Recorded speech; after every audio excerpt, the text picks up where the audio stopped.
I think many people would agree that we live in unsettling and difficult times, and it can be hard not to get discouraged with the things that we see going on around us.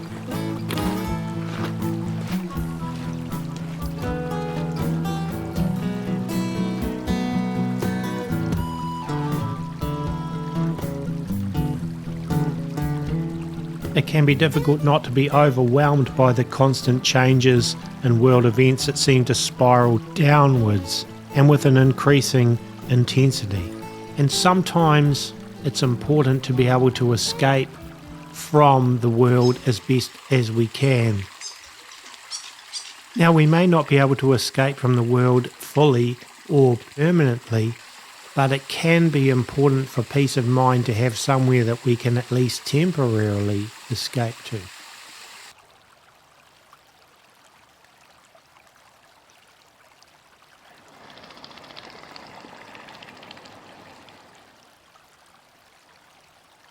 Over yonder, the other side of that pine forest, is where my cabin is.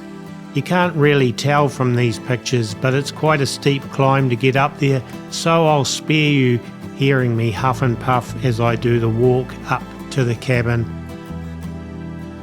Now, I don't actually live at the cabin, but it sure is nice and refreshing to be able to go there, enjoy nature and escape from the world in a sense, for at least a short period of time, and to enjoy the natural beauty that is round about. Spring is here, and with it improving weather. One of the first things that I decided to do was to dig a small pit and find some rocks with which to make a fire circle. And using whatever materials that I could find that I had lying around, I managed to whip together a couple of rustic seats to put around the fire as well. The idea is to be able to sit around it and just enjoy the fire, or to be able to cook upon it.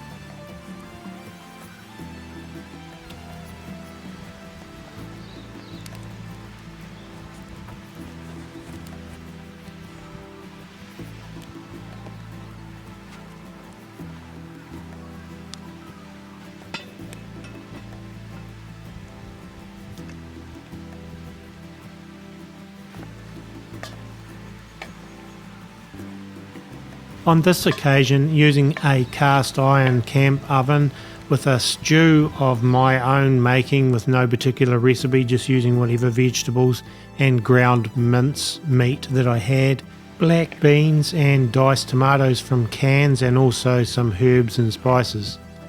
And also some rice cooking in a billy hanging on a tripod. I decided to test out my fire circle and see how it would go with the dimensions and everything that I had, and I was pleasantly surprised actually how well it worked.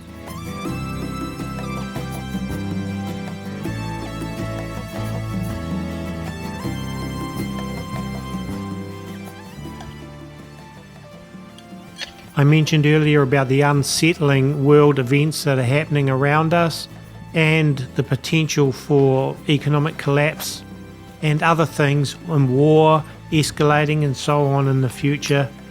I think it's a good time, if you haven't done so, to think about alternative methods of cooking. This is just one way. There are plenty of other ways of cooking using gas or smaller fires, and I'll probably deal with more of them in other videos, but a campfire like this is definitely one option if you can, to cook meals that don't require electricity or plumbed gas and so on, and it's quite doable if you're in an area that allows it. Now, a big fire like this may not be practical if you're in the city or if you're trying not to attract attention to yourself, and then again I think, well, maybe you want to think about whether you should even be living in cities if possible to get out of them with the type of events that are happening in the world. But anyway, that's kind of an aside.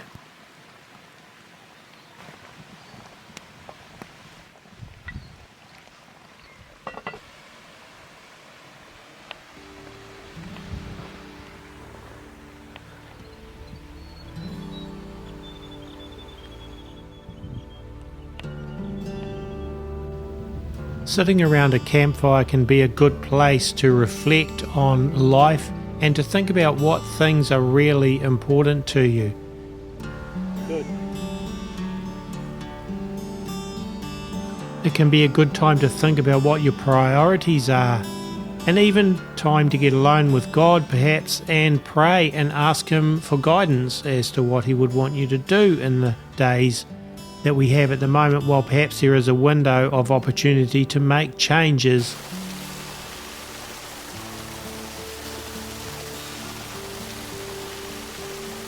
And though none of us knows exactly what the future holds, I feel it is a time where we need to be prioritising things in our lives and also seeking for guidance in an uncertain future.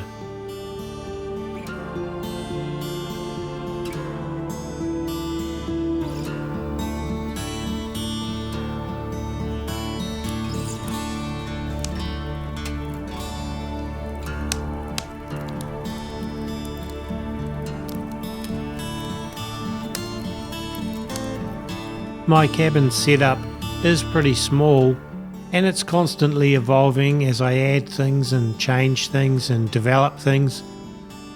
But it really is a peaceful place to get away to and to just enjoy different surroundings and beautiful surroundings, really.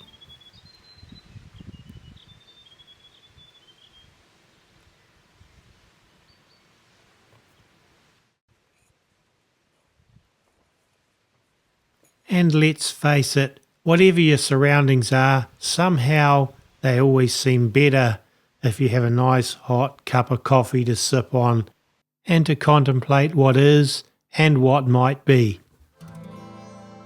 So one of the things that was a bit of a game changer up here is I think it was April, I put in two 1,000 litre IBC tanks to catch rainwater off these buildings. The tanks are now full. I also have 250 litres in a little container over there, which means now I don't have to worry so much about water or bringing water up here, and I have much more water I can use, obviously.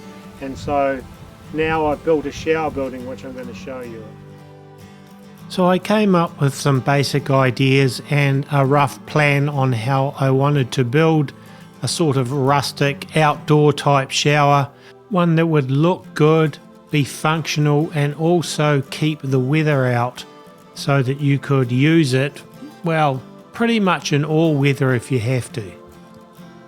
And I had some help from a couple of enthusiastic friends, Tony and Anne, in framing it up and so on, and particularly Tony's, he's better than me squaring things up and doing roof angles and those types of things.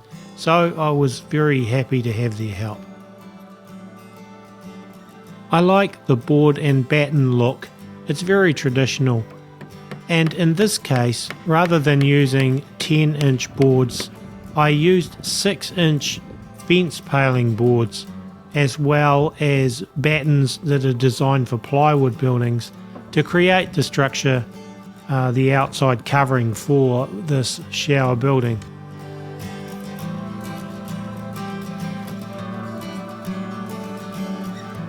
And the roof is made of tinted polycarbonate roofing material, and it lets in plenty of light.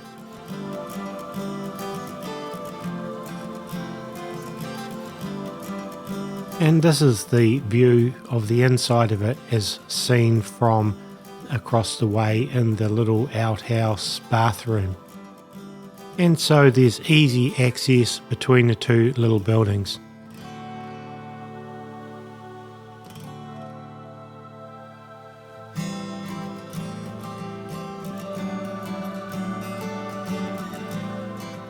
Because the whole cabin is what is called a dry cabin, it doesn't have plumbed, running hot or cold water, so all water needs are done with containers and moving around containers and boiling water on either a fire or on the gas stove, for example. And for the shower, I've opted to run a 12-volt system that pumps water out of a large container up to the shower. And it runs off the solar generator which I have in the kitchen, so that powers running of the shower. And to have a hot shower, I've worked out exactly how much hot water I need to boil in relation to cold water and put it in that container. So it takes a few minutes to boil the water, but it works great. Because the building has a lot of, well, let's just say natural ventilation, it could be a little bit cold in there on the coldest days. So an option I can use in that case would be this kerosene heater if I really feel it's too cold to have a shower in there without some kind of heating. After completing the shower building and finding out it works really well, I decided that using materials I had laying around to make a very imperfectly perfect, rustic, simple steps and a little enclosure for a small vegetable garden next to the shower building. Spring, as is so often the case, has brought a real mixture of different weather, and that includes some really horrendously strong windy days, and that has resulted in some of the pine trees on the edge of the forest being broken by the wind. A couple of those pine trees with broken tops came down on the farm fence.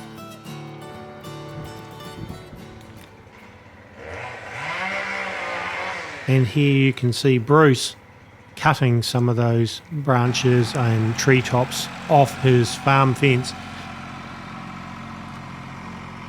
which actually is working out quite well for me because that will be useful for firewood in the coming season for the campfire, and also when next winter rolls around for the little wood burner in the cabin.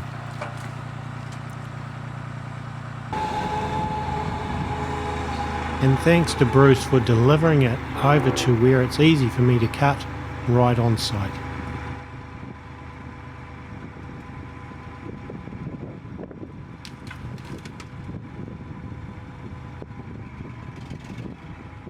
Today it's just such a beautiful spring day, so peaceful. It's lovely to just sit out here on this porch and just enjoy nature. It's great.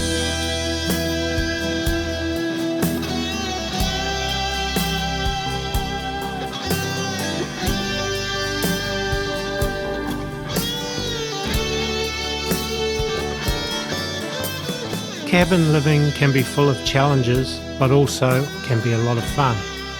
But in the end, what really matters in this life is relationship. Relationship with God, firstly, relationship with friends and relationship with family, and where possible, in as much as it depends on you, to live at peace with all men. And after that, enjoy life as best as you can, and if possible, learn some survival skills along the way.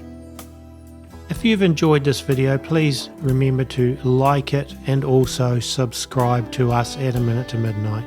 God bless, and I look forward to sharing more with you soon.